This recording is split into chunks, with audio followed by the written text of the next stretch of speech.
Olá, saudações filosóficas, muito boa noite a todos.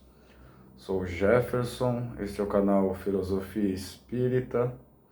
Hoje, dia 2 de julho de 2024, teremos prosseguimento aí do curso, que é um roteiro aí do nosso canal, curso que é o Espiritismo. Vamos para a terceira aula, parte A.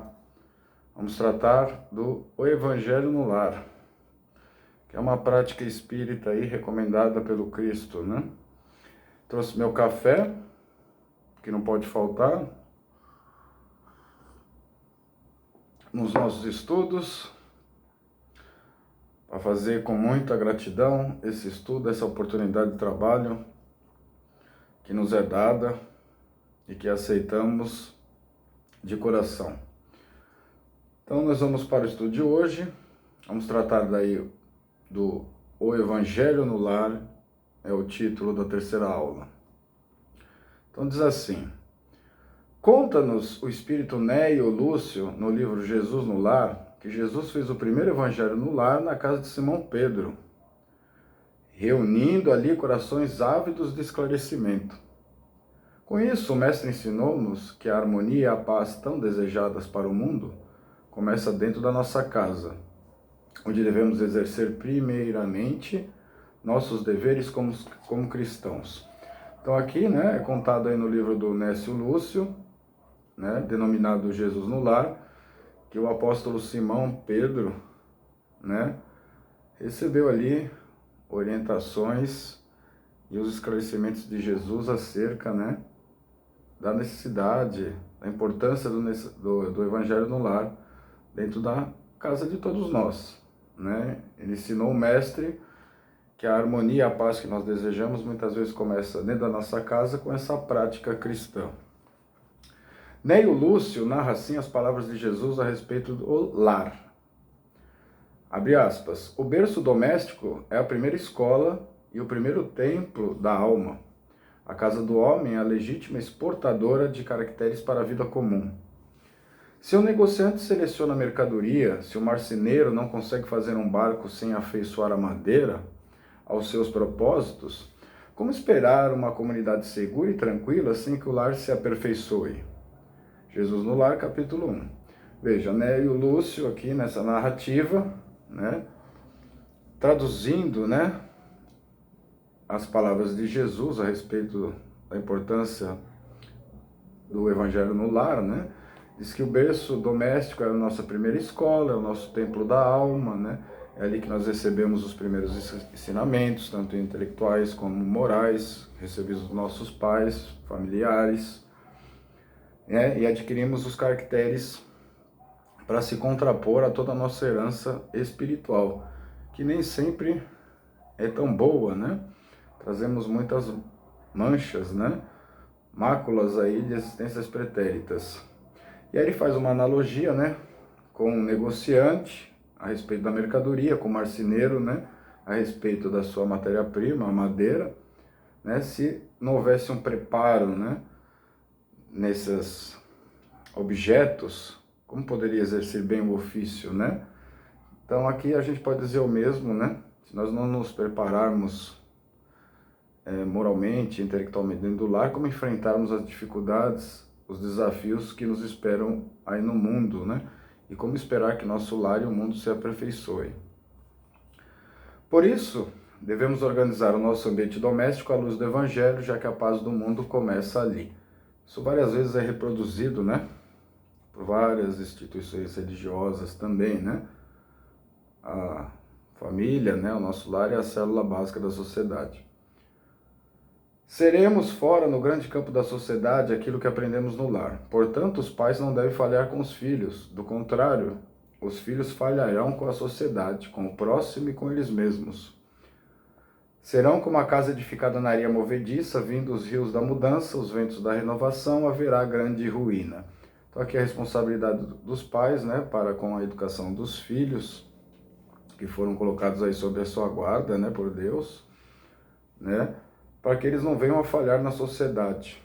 Então há uma sequência de procedimentos, né? Orientação e educação boa dos filhos dentro do lar, e a prática do Evangelho é importantíssima nesse particular, para que eles não venham a falhar na sociedade. E construam aí, né, a sua casa edificada em alicerces fortes, né? Não em uma areia movediça, por exemplo, ou em princípios e valores, né, não racionais, que qualquer situação, né, ou desafio do mundo, muitas vezes colocam essa casa, leva essa casa à ruína, né? Não há uma fortaleza, uma sustentação racional da fé. Devemos devemos conservar entre nossos familiares a esperança, estudando em casa a boa nova de Jesus, praticando a fraternidade e crescendo em amor e sabedoria. Então a prática do Evangelho no lar também fortalece a esperança nossa e dos nossos familiares, com os ensinos da boa nova de Jesus, né? Nos predispondo, né, a desenvolver a fraternidade e adquirir a sabedoria. A respeito da oração, ensinou-nos Jesus: pois onde 2 ou 3 estiverem reunidos em meu nome, ali estou eu no meio deles. Mateus capítulo 18, versículo 20. Então Jesus, no Evangelho de Mateus, afirmando lá que estará presente quando 2 ou mais estiverem reunidos em seu nome. Bastante conhecida essa passagem. Agora nós vamos para uma sequência de procedimentos de como realizar o Evangelho no lar, né? Para aqueles que não sabem ou gostariam, né, de um passo a passo aí mais detalhado. Então, primeiro item, como começar? Convidaremos nossos familiares para o estudo do Evangelho, marcando dia e hora apropriados para todos, que deve ser seguido sempre. Esse dia será especial e horário nobre, pois receberemos a visita de Jesus através de seus mensageiros.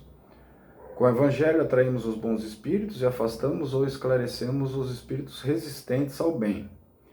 É uma verdadeira segurança espiritual que passa a funcionar em benefício de todo o grupo familiar. Isso está em Evangelho no Lar, nosso encontro com a paz, capítulo 8, finalidade do Evangelho no Lar. Então aqui está dizendo para convidar nossos familiares, né, marcando um dia e hora apropriados, que seja bom para todos, e que nós devemos seguir à risca esse horário, né, em respeito aí aos irmãos espirituais que vão nos acompanhar e ajudar nesse processo, nesses estudos. Okay? E aqui tem uma citação, né, que com o Evangelho do Lar nós atraímos os bons espíritos, afastamos os espíritos resistentes ao bem, ou aqueles que estão perturbados, sofrendo, né, às vezes perdidos, não sabendo da sua nova condição. Então isso é acender uma luz dentro da nossa casa para orientação de desencarnados também. Segundo item, preparação para o Evangelho no lar. No dia do Evangelho, desde amanhã, buscaremos ter pensamentos elevados, conversação edificante e trabalho normal. Aproximando-se a hora do Evangelho, podemos colocar música clássica ou música à luz da oração, opcional, assim como água para ser fluidificada. Se houver algum doente, pode-se colocar um copo com água em nome da pessoa. Se o telefone tocar, atenderemos e diremos que estamos fazendo o Evangelho, e quando terminarmos, retornaremos à ligação. Se for a campainha, iremos à porta e convidaremos a pessoa para entrar. Explicaremos em rápidas palavras a reunião, convidando a visita a participar dela. Na hora das vibrações, envolver os visitantes em muita paz, saúde e agradecer-lhes a presença. Então, comentando neste item, né, desde manhã, né, acordar com bons pensamentos elevados, né, ter conversações edificantes, manter a boa sintonia, né, trabalhar normalmente, né, que é uma das leis naturais aí, a lei do trabalho, e conforme vai chegando a hora próxima do Evangelho, procurar serenar a mente, né, a música muitas vezes ajuda, a música clássica, uma música instrumental, uma música com uma oração no fundo, né, e colocar água para ser fluidificada, né, para ser magnetizada também. E é importante, né, principalmente quando há um doente dentro de casa, né, que isso ajuda muito o seu organismo físico. E aí fala sobre procedimentos, né, se o telefone tocar ou a campainha, para ter o bom senso, discernimento e a boa educação convidando a pessoa, né, ou dizendo lá, no caso do telefone, que depois retornará a ligação. Terceiro item, roteiro para realização. Em primeiro lugar, designaremos uma pessoa para conduzir o Evangelho e as restantes para todos os itens. Em seguida, prosseguiremos dessa maneira. Então aqui, né, uma prática, né, para designar uma pessoa para conduzir, para ter uma certa organização. Isso pode ser rotativo, né? Numa semana fica um, numa semana o outro, ok? E indicar para os outros fazer os demais procedimentos, não concentrar tudo numa pessoa só. Então, dentro desse roteiro, o item 1 agora, início da reunião. Iniciar com uma prece simples e espontânea, recepcionando carinhosamente o mentor espiritual e todos aqueles dos dois planos que estão presentes. Buscaremos o silêncio interior para sentirmos a presença de Jesus e pedir-lhe a inspiração para a leitura mais apropriada do Evangelho, além de podermos assimilar seus ensinamentos e colocá-los em prática no dia a dia. Então, se começa com uma prece simples, espontânea, uma recepção carinhosa ao mentor espiritual, que com certeza estará presente, né? Procurar fazer silêncio interior, pedir a presença de Jesus, pedir inspiração para ele e os bons espíritos, para que tudo aquilo seja assimilado e colocado em prática no nosso dia a dia. Item 2. Leitura do Evangelho. Ler a cada reunião um trecho do Evangelho segundo o Espiritismo, começando pelo capítulo 1, com voz audível, calmamente, para que todos possam entender.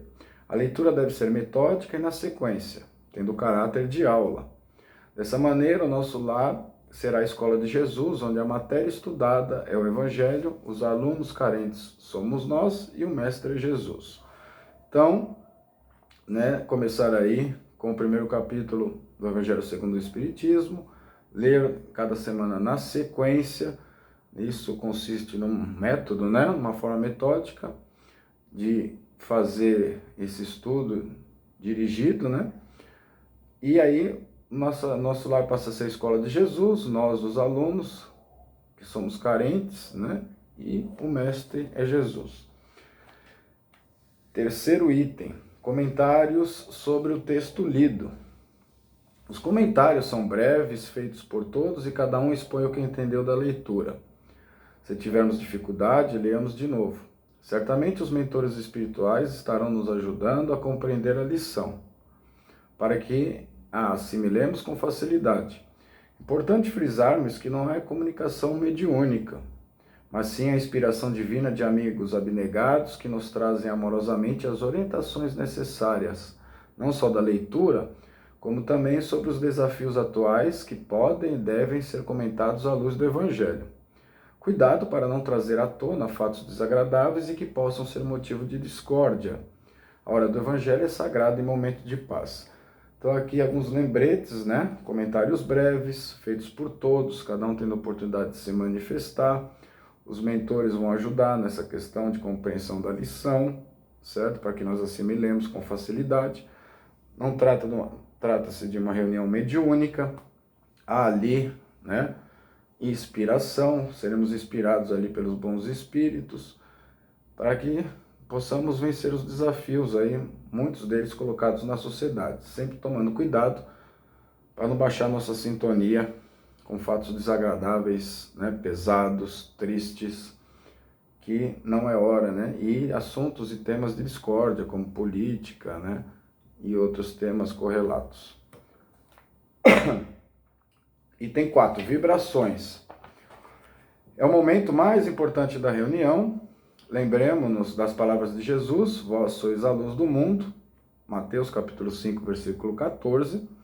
Jesus referia-se à potencialidade do espírito, ao poder da mente, quando canalizada para o bem, quando passamos à condição de doadores. Todos temos algo de bom para dar ao próximo em benefício da humanidade. Destaca-se um membro da reunião para dirigir as vibrações com voz moderada e os demais acompanharão com o pensamento, procurando doar paz, amor, saúde e equilíbrio. O valor da vibração está no impulso mental que é dado, na vontade firme e sincera de querer ajudar. na dedicação e amor aos semelhantes, acreditando no poder da fé raciocinada. Então aqui, né, diz que é um momento mais importante da reunião, as vibrações, né? Tem uma citação aqui que está em Mateus, capítulo 5, versículo 14, né, que Jesus disse que nós somos a luz do mundo, né? Nós temos as potências dentro do nosso espírito, temos que exercitar esses talentos, né? Sempre aí canalizando a mente para o bem, tendo a participação do sentimento nessa vibração, para que tenha força e impulso real, que é um ato também de caridade, né? Fazer vibrações ao próximo, ok? Contendo paz, amor, saúde e equilíbrio. E sempre baseado aí, essa prática numa fé raciocinada. E o item 5, prece de encerramento. A prece será simples, espontânea, um agradecimento ao Senhor da vida e ao plano espiritual que nos deram a sustentação para o nosso Evangelho. A reunião tem duração de 15 a 30 minutos, podemos fazer o Evangelho sozinhos, seguindo todas as etapas acima descritas em voz alta. Se houver crianças, podemos introduzir livros infantis específicos, como o Evangelho segundo o Espiritismo para a infância. A conversação no lar após o Evangelho deve ser edificante, iluminada pelo amor e pela prática da compreensão mútua, sem o que o objetivo da reunião não terá sido atingido. Procuremos estender tal comportamento para todos os dias, sempre permanecendo nessa calma, vivenciando as lições aprendidas durante a reunião. O Evangelho no lar serve para harmonizar a nossa casa e nossas relações familiares. A prática das orientações é imprescindível. Nossa conduta em todas as situações deve se pautar pelas vibrações radiantes do Evangelho, para que nos tornemos seu exemplo vivo. Recordemos o ensinamento de Tiago. Meus irmãos, se alguém disser que tem fé, mas não tem obras, que ele aproveitará isso? Acaso a fé pode salvá-lo? Tiago, capítulo 2, versículo 14. Então, finalizando o nosso estudo, né? Diz aí que a prece final tem que ser simples e espontânea, agradecendo ao Senhor da vida, Deus, Jesus, aos amigos espirituais que nos deram sustentação durante esse Evangelho, né? Ter atenção com o tempo de 15 a 30 minutos, né? Se houver crianças, introduzir livros mais compreensíveis, né? Para essa idade. Após o Evangelho, manter a conversação edificante, né? A mesma onda mental, vibração iluminada, né?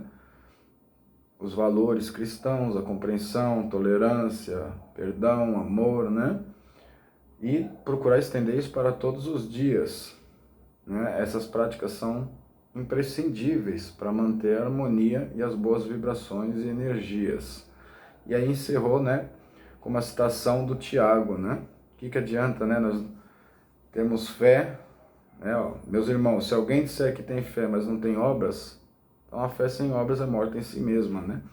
Que lhe aproveitará isso? Acaso a fé pode salvá-lo unicamente? Não, tem que ter obras, né? Fora da caridade não há salvação, né? A bibliografia, Bíblia de Jerusalém, a obra Evangelho no Lar, Nosso Encontro com a Paz, de Vera Cristina de Oliveira Milano, Jesus no Lar, do saudoso Chico, né? Francisco Cândido Xavier. E aqui vamos para o final, que é a fixação do nosso aprendizado, que já se tornou praxe nesse estudo. As 3 perguntas com as respostas. Então, pergunta 1. Qual a finalidade do Evangelho no lar? Vamos lembrar, né? Que o Mestre ensinou-nos que a harmonia e a paz, tão desejadas para o mundo, começa dentro da nossa casa, onde devemos exercer primeiramente nossos deveres como cristãos. O 2. Quais os itens que compõem o roteiro da reunião? Vamos lá. Como começar? Convidaremos nossos familiares para o estudo do Evangelho, marcando dia e hora apropriados para todos, que deve ser seguido sempre. Esse dia será especial e horário nobre, pois receberemos a visita de Jesus através de seus mensageiros. E aí segue-se todos aqueles itens que nós desdobramos no estudo. Para quem queira, né, relembrá-los, basta voltar o vídeo, que é a preparação para o Evangelho no lar, roteiro para a realização, início da reunião, leitura do Evangelho, comentários sobre o texto lido, vibrações e a prece de encerramento, na qual todos eles nós detalhamos durante a aula. E a última pergunta, 3, na sua opinião, qual a maior motivação para a prática do Evangelho no lar? Essa é uma pergunta mais subjetiva. A do aprendizado e a prática dos ensinamentos do Evangelho, a melhora intelectual e moral de nós mesmos e de todos os nossos familiares e a busca pela paz no mundo. Ok? No próximo encontro, vamos estudar a parte B, o valor da prece. Certo? Desejo a todos uma boa noite, que possam incentivar, dar um impulso no canal, curtindo, compartilhando, se inscrevendo.